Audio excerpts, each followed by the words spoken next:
Welcome to MidLIFE Matters, where we celebrate women's wisdom and wit. I'm Georgian Lussier, your host, and I'm delighted to introduce today's guest, Lorna Kennedy, who will share her story of coming to America after living in Africa, and she's been here with us for 20 years. Welcome, Lorna. Thank you very much, Georgiana. Absolutely. And you recently retired, and you had fascinating jobs, so many different positions that you've done and things you've invented and developed, and most recently working in the newborn critical care unit at Yale. But your first desire was to be a writer. And you took a practical route of becoming a nurse. And how did that influence different stages of your life? Well, I graduated early with a vision of being an interpreter, and my father let me know very quickly that that was not going to happen, that no daughter of his was going to be wandering around the continent on her own at such a young age. Okay. So that put paid to that. I've actually been eternally grateful to him for steering me in that direction, because I've had marvelous jobs thanks to his advice. And of course, you can get a job as a nurse anywhere in the world, so it was certainly a good path to follow. And I know that you shared that you started a clinic for workers on a farm, you've done caregiving, with family members, and when you were coming to America from Africa, thinking what lies ahead, knowing that you were a nurse and that you'd had marketable skills was a great comfort. Absolutely. I would venture to say that the two most rewarding areas that I worked in my whole nursing career earlier on was to run a clinic for the Shona population in Africa in a very remote area. I would have to get a little inventive because we didn't have much resources, so I would do things like, through word of mouth, have tea parties for the ladies, which were actually very simple, made up of spreading out blankets under the misasa trees and having a tea party. And when this got out, these poor girls would walk for miles through the bush with their babies strapped on their backs, and the whole goal of this exercise was to get all the children vaccinated. So these were the sort of little tricks we came up with to get everybody together and to see to the children. Education of malaria prevention and the distribution of malaria prophylaxis turned out to be a very successful venture, because it drastically reduced the malaria incidence in our area. And I would say, as a nursing lesson from this particular exercise, I learned that even with not a lot of resources, small measures could lead to very big results at the end of the day. Wonderful. And you also started a school for farm children, you ran a trading store, you designed jewelry, you were a landscape manager and a garden designer. And to what do you attribute your ability to do new things, take on new challenges, and the themes through your work life? Probably, I would say the influence of my parents was huge. Within reason, they made me believe that anything was possible, and that just with the right mindset, you could take on any project and probably do very well. So it seems like there's a theme of art with the jewelry design and the trading store. Actually, Georgiana, the jewelry thing was purely by accident. I had a rather wealthy aunt who was leaving the country and wanted some nice pieces of jewelry to take with her. And she liked the taste of some of the stuff that I wore, so she asked if I would do some design for her. So I went along to a jeweler in the city, whose name was Mr. Ming, and asked him if he would be prepared to help me with this, and he agreed. So I submitted some designs, and when I went back to him, he asked if I had any help with these things, and I said no. It was just something that I thought she would like, and he actually offered me a job. I had to decline and explain to him that I was a mother of 4 children living far from the city as a farmer's wife, but that I was most grateful for the compliment. He went ahead and made up the pieces, and I was very excited when I saw them made up. And we revisited his initial offer, and he asked me if I would be prepared to sell jewelry on commission for him out of a briefcase. I actually eventually ended up with my own jewelry store and had a lot of fun with that part of my life for many years.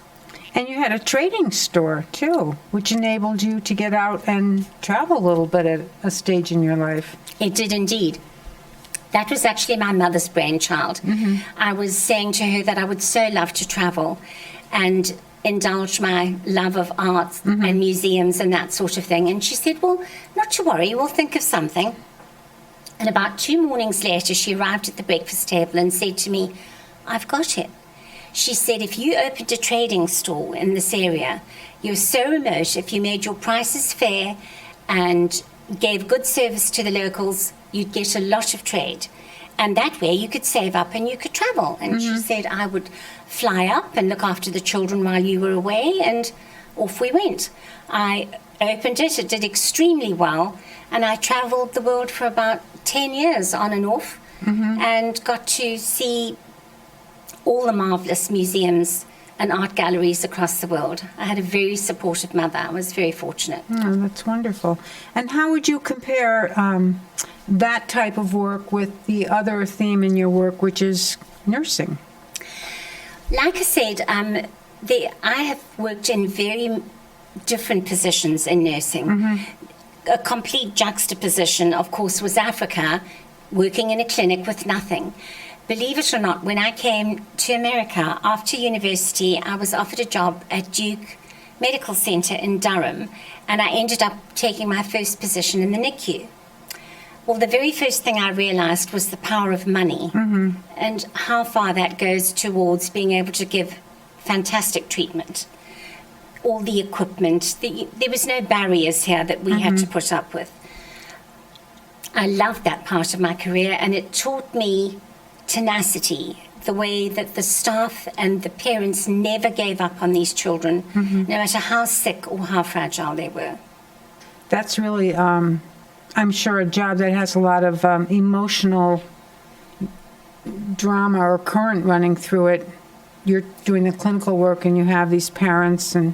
It absolutely does, but it's a good life's lesson. As with most things, I think that we experience in life, you learn something positive from it.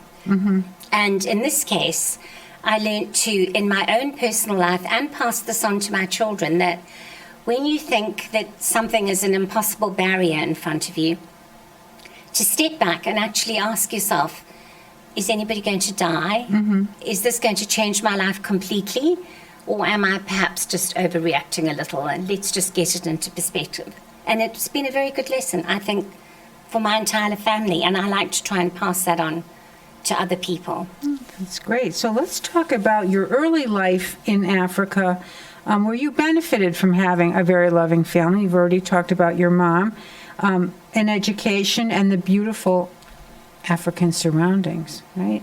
But that secure world started to unravel when you were about 10. Indeed. And what was the pivotal point where you felt like you were losing the Africa that you loved? As a child, my father made me listen to the Declaration of Independence, that we wanted to break away from Britain and rule ourselves. And of course, at that age, you have no idea really what the implications of that are. He explained to me that there would be sanctions and there would probably be a war. So that was really where I began to feel things. As a young nurse, we would be sitting in the emergency department at night, and the helicopters would come in and spew out these young boys that had nothing to do with the actual conflict itself. And of course, they were in really bad shape. And I think just going through all of that made me realize that the freedom of the life that we had before was gone forever, and that there was a whole new story ahead of us. So it started, as I understood, when you were about 10, and then about 18 you went and became a nurse. So during those years there was probably many instances where you saw that those forces. It was an insidious sort of change. You know, in the beginning it was things like shortages. And the luxury things didn't really matter because we were pretty simple people anyway, but it was things like agricultural shortages, spare parts for cars and machinery and that sort of thing. it became very difficult to keep going. And there was a lot of ingenious people that solved a lot of problems, but it was still a difficult time. And then, like I said, eventually it degenerated into the war itself, which brought its own set of heartache and difficulties. So I needed to educate myself a little bit about the war. So what countries were involved in the conflicts? And I know you've written a book, Dreams of Africa, and you refer to Rhodesia, we'll start with that, as the former breadbasket of Africa.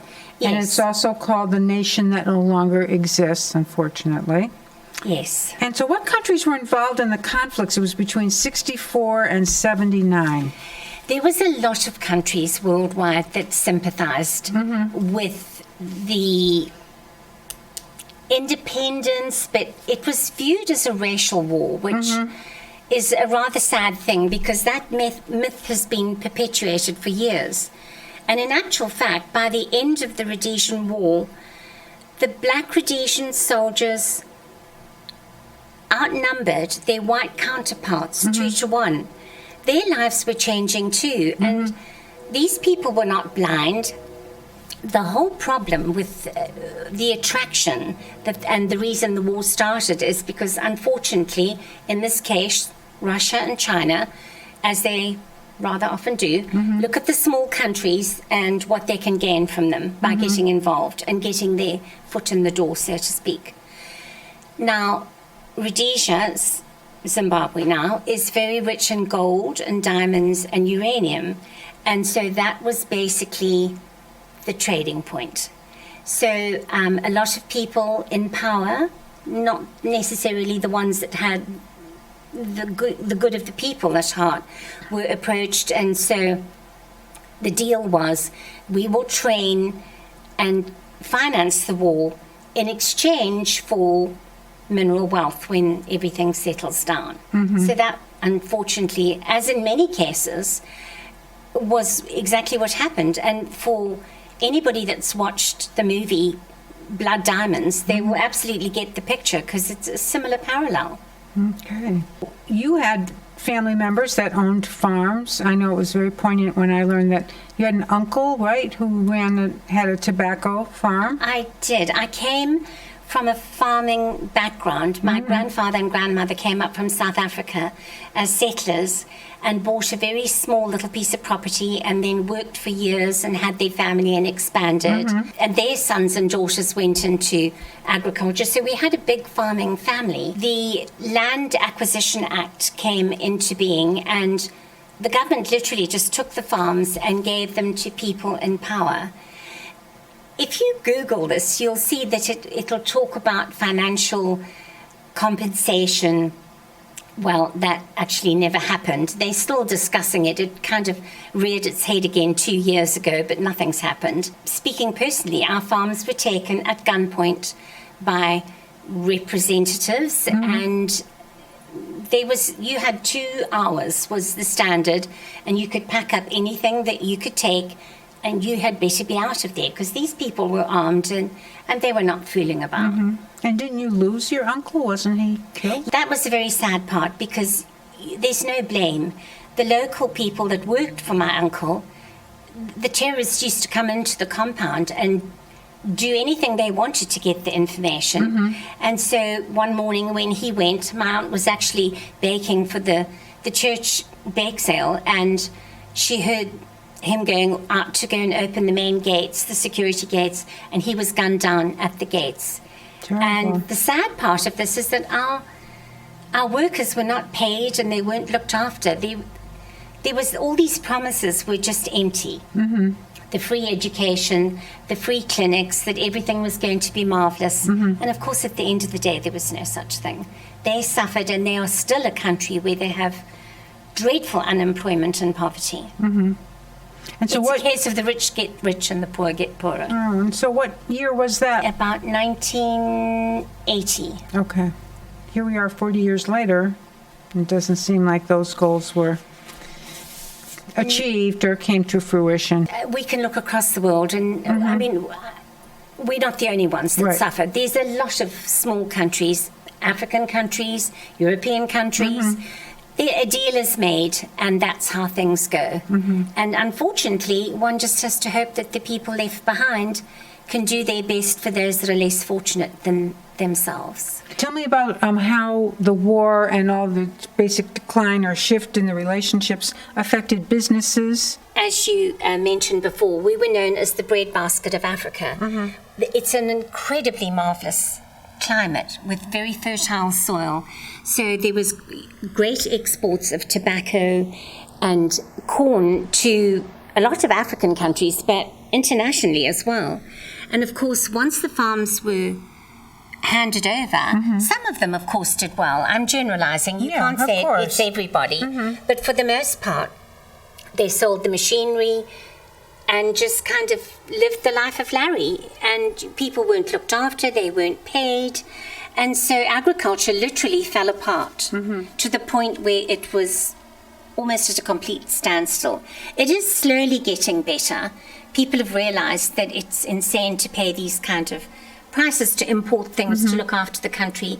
So it is slowly getting better. My son, youngest son, is actually a farmer in Zimbabwe, and it's their generation. They have hope and they're building things up again. So, yeah, we hope for the best. And so how did you deal with the local corruption that you described? Well, there's a very short answer to that. There was no way of dealing with it, because if you try to interfere with what was going on, you were either imprisoned, no matter who you were, or you simply disappeared. So you knew people who had businesses that I did actually. My husband had a big engineering business. After the land issues, they wanted majority shares in any successful businesses, which my husband refused to do. And a friend of his just down the road in the industrial area, his workers called and said, "We think something's wrong. Please, could you come and have a look?" So he went over, and the couple that owned the business had left, like, there was money, her handbag, half-drunk cups of tea, papers all over the place, and they just disappeared. They were put into a vehicle and taken away, and their workers were all really concerned, and they were actually never found. That was just, so of course then the whole business falls apart and all those people are unemployed, and that unfortunately became a trend. Yeah. During all this time, we can imagine you needed to seek solace and things that, brought you some joy. And I understand you love the beauty of nature and books and art. So what role did that play for you? Let's address the nature thing. I think we can always learn from nature, which is why people love to go out and see animals. And I think elephants are great teachers of lessons in life, because when there is a pregnant female, there's always another female in the herd that will look after her and be by her side throughout that gestation period. Then the whole family will, in many cases, surround that elephant while she gives birth to protect her. And that little elephant comes out, it suckles within about 2 hours, and everybody stands guard until they are established, and then waits for them, and then off they go. They're incredibly good with their young. And if you just watch some of this and get to see it, you really stop and think, and you think, well, we all want the same things, really. We want to be loved and protected and feel safe. I think it's just a very simple but a rather profound lesson. It really is. Your books and your flowers, and it just sounds like you really enjoy setting up a nice table and entertaining, and so I imagine you did as much of that as you could in the midst of all this chaos. Absolutely, we did. You learn to take pleasure from the small things that are still possible when your life changes a great deal, and there's not a lot you can do about it. So what was the pivotal point that caused you to flee, basically, to America? To reiterate, as I said, my husband had been threatened a number of times to sign over the shares. Now, my father-in-law came out after the Second World War from Britain and established a small little engineering business right at the back of somebody's factory, and slowly built himself up. And when his son came of age, he joined him, and it took many years, but over this time they ended up to be the most successful engineering business in the country. very hard workers. And so, of course, when the time came when these officials were saying, we want majority shares of your business, he said, absolutely not.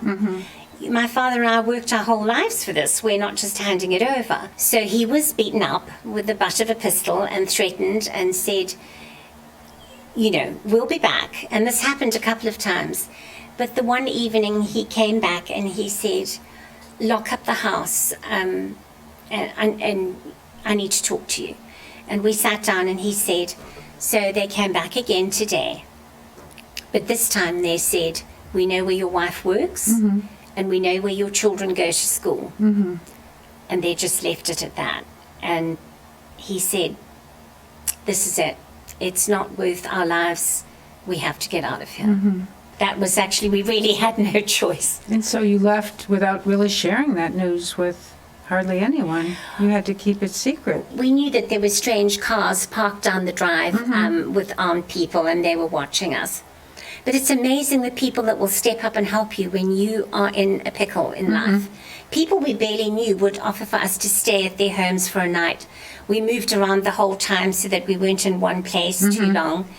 And we secretly told our children that the older children, that we were going to have to leave. So they would come for dinner and bring their vehicles in, and we would pack all the valuables we could under blankets in the backs of their cars, so at least we could leave them something. Right. And then off they would go. So, yeah. Oh, It was a bit of a clandestine affair at the It end. sounds like it, very much Indeed. so. And so then you came here and were able to get a nursing job? Did you have to get certified? I did. I had to go back because we got our certification through Guy's Hospital in London, and if you wanted to do obstetrics or psychiatric, you had to do an extra year. So I had like too many med-surg hours, but not enough psychiatric. So I went back and redid my exams and worked at Duke, and then worked here in Wilmington for many years at the Children's Hospital. Wilmington, In North Carolina, Yeah. and then ended up here at Yale. I actually came up to look after my father-in-law until he died, and then just coincidentally I was offered a job here, which I really enjoyed, which was more in neonatal research. And the doctors here did do a fantastic job. And I also learned from that research is not just pie in the sky. That type of research improves outcomes for those babies all the time, in the present. Well, it seems like people have found you when you needed them to find you and offer you opportunities due to your own credit and I don't know about that. I think ingenuity. that's just the way life unfolds. I think That's we're sent where wonderful. we need to be. yeah, that's a wonderful thing. And I know that you've had many strong women friendships in your life, and so what's your view on the role that they play in helping us zig and zag? I say this, and I'm generalizing here. This is not a criticism, but to me, I look at relationships almost as a house. I think the man is the roof, and that can sometimes blow off. And the women are the walls that are set on the strong foundation. You don't often hear about women that just leave their children and their home and disappear. Yeah. And it's the women, I think, that play a crucial role. They hold things together. Men go off to war, and women adapt to all kinds of things to keep life ticking over for everybody. Yeah. And I think it's just our strength, and we rely on each other in situations, and I think that makes us the powerhouse that we are. And speaking of powerhouses, now you're getting to write, which is what you wanted to do back when Dad said, oh, no, you're going to be without a job. Indeed. I remember being 11 years old. Our parents, I beg your pardon, were on the porch, and I asked them, how do you spell acknowledge? And my father said, what are you doing? I said, I'm writing a book. And he said to my mother, good Lord, she's going to be an author. She's never going to have a penny. But post-retirement, you wrote this book, Dreams of Africa, which I totally enjoyed. It, really covers in much greater depth, of course, your life, and such an interesting set of chapters, and the sorrows and the losses, but the beauty and the friendships and the Thank children and your own tenacity. And obviously you became a nurse under difficult circumstances in the war, and that, as you say, has really helped build your foundation. Yes, indeed. Yeah. So what advice would you give to your younger self, let's say 25 or 40? I would say to myself at 25, I would definitely say to myself, don't bother about what other people think about what you're doing or what you're saying or how you're behaving. Just go for it. Just live your life, burn the candle from both ends, and when you reach the middle, open a good bottle of champagne. Oh, wonderful. That would be my 25. Okay. My 40 would be, I think it's good advice. Most people have raised their families to a large extent by then, and I would say, be a little more selfish. What would you like to do now?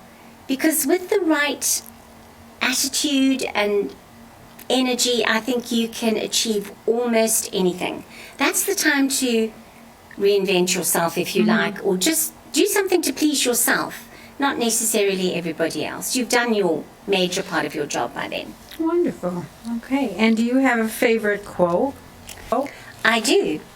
This quote is by Mark Twain, who's a great favorite of mine, and has a double entendre for me because I live on a boat.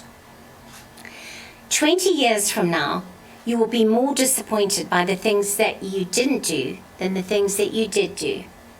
So throw off the bowlines, sail away from that safe harbor, catch the trade wind in your sails, explore, dream, and discover.